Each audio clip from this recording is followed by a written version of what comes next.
Dok, ibalik niyo na lang ako. Lasenggo ang tatay ko. Baka unahin pa ang anak sa gatas ko. Pwede bang ibalik mo na ako? Bakit naman, baby? Di kasi ako makatulog sa gabi. Lagi nagbebembangan ng mama at papa ko. Ano plano mo ngayong araw? Nothing. Aantayin ko lang palitan ng nanay ko diaper ko para makapoop ulit ako. Nasaan po ang doktor? Bakit anong problema? Gusto ko na bumalik. Nanay at tatay ko lagi nag-aaway. Nasaan po ang doktor? Bakit, baby? I wanna go back. Grabe, nadinig ko sa nurse ang haba ng pangalan ko.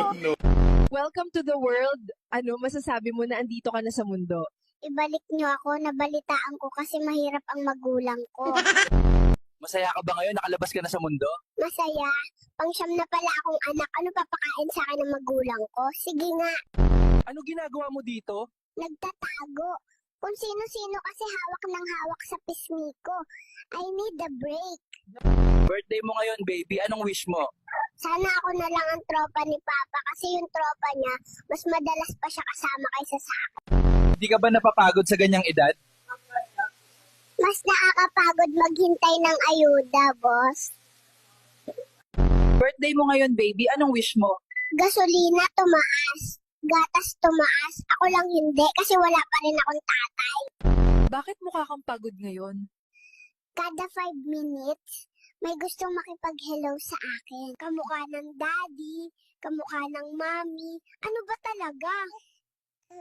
Hindi ko pa alam kung sino ako eh.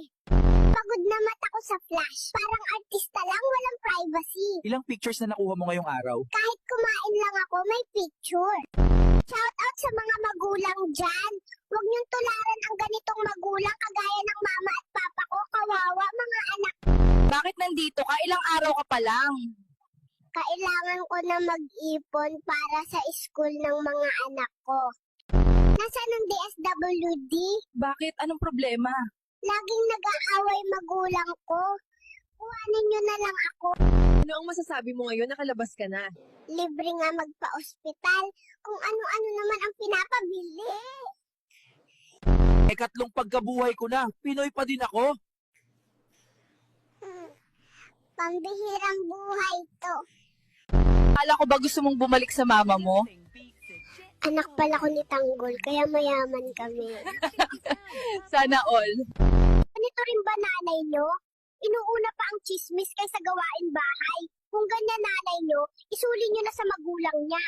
Welcome to the world. Ano masasabi